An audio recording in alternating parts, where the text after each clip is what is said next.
Hey guys. I think the word you want, Dad, is engaged, not entertained.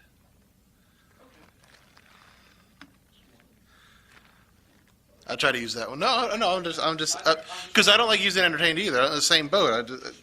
Entertained is not, because once the song and dance ends, do people want to go home? I can't engage all these people. I can't marry them all. Well, English is hard.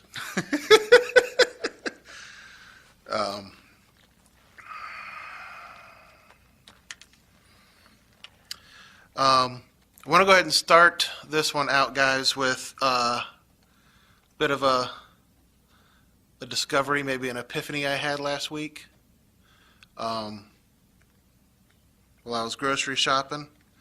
A revelation, if you want to go that far. But what occurred to me while I was out there in the Walmart parking lot is that I realized that I am now a superior creature to the rest of mankind.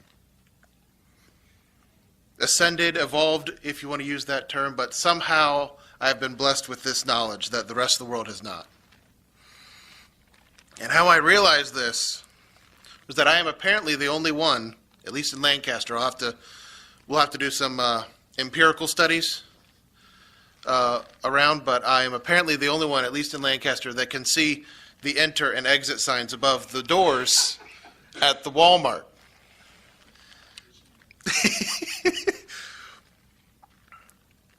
And I have to assume so because no one else is using the enter door to enter, nor the exit door to leave the building.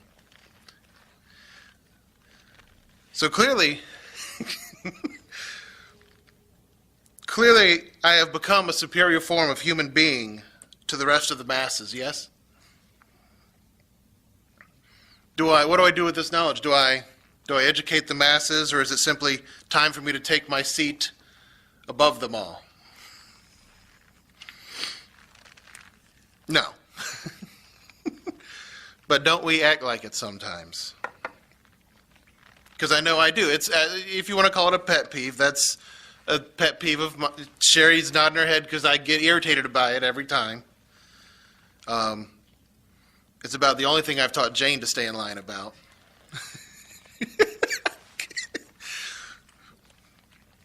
Because she was one of those people that would try to jump in the nearest door and almost get run over by someone else or run someone else over.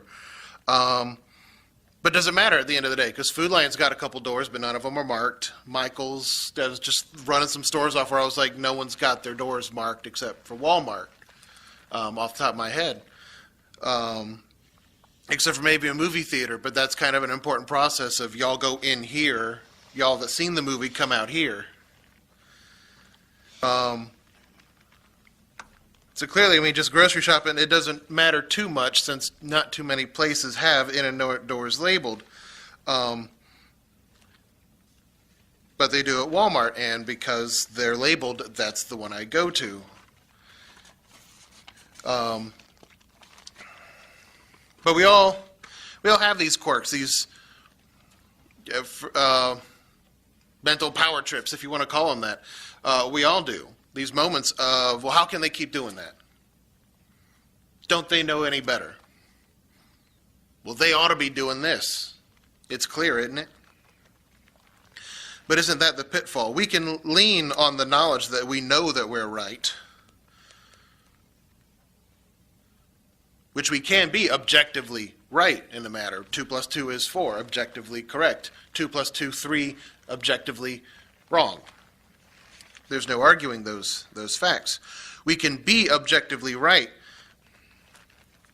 but we tend, as humans, to have a bad habit of leaning really hard on that knowledge.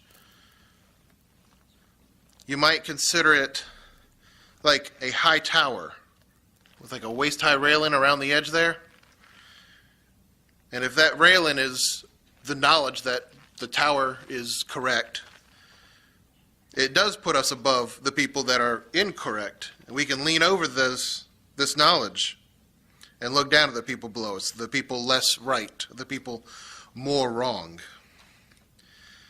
What happens when we lean too hard on those railings and they break? Or what happens if we just lean too far?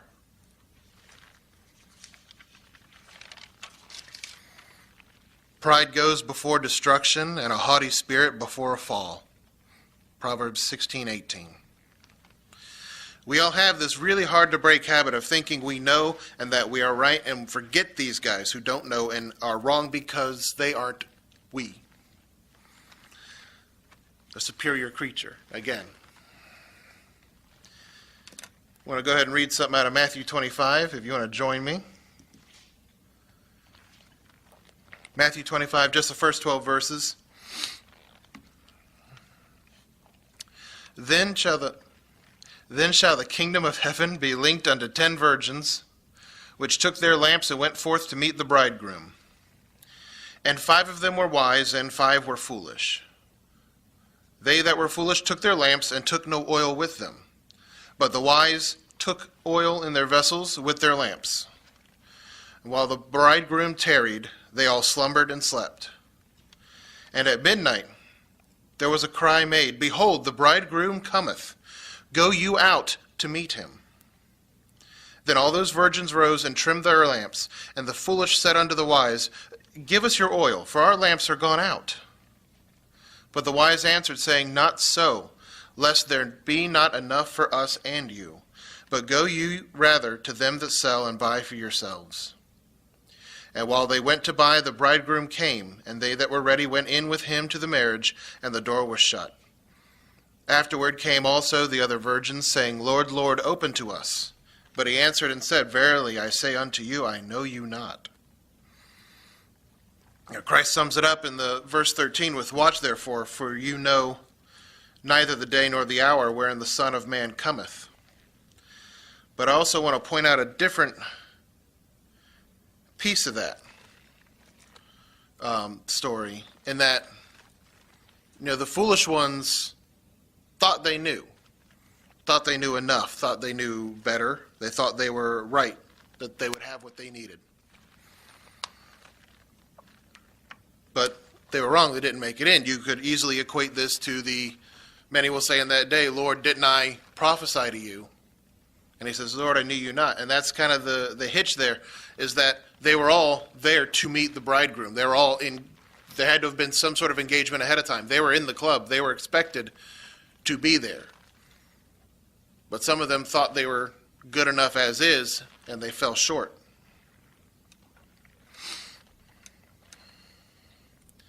You could, in that analogy, equate the oil to, lamps produce light, and that's Christ. And if you ain't got enough oil burning, sometimes you fall short of the mark.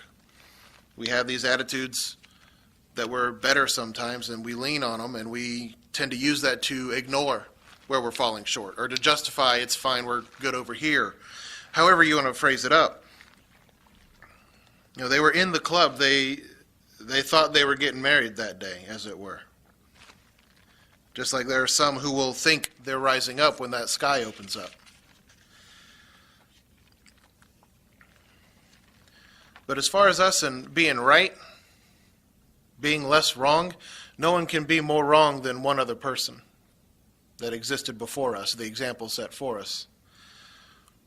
There's no reason for any of us to think that we are superior to any other person here on earth, because even if we did go through life knowing all the answers, having everything right, never having sinned, there's still one person who will know better, who will have seen better, and can still provide us grace.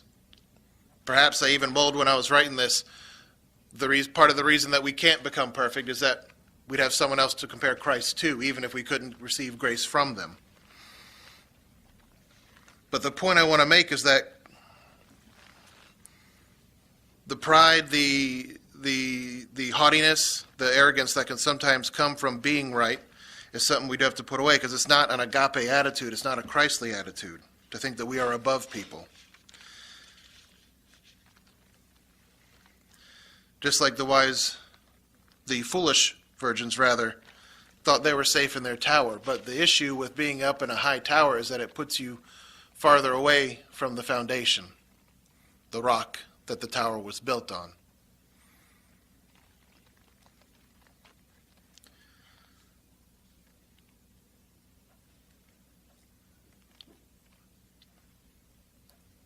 So the real lesson, I think, sometimes is we can be right, we can be correct, but we should be humble. We shouldn't be bothered about who is wrong all the time neither.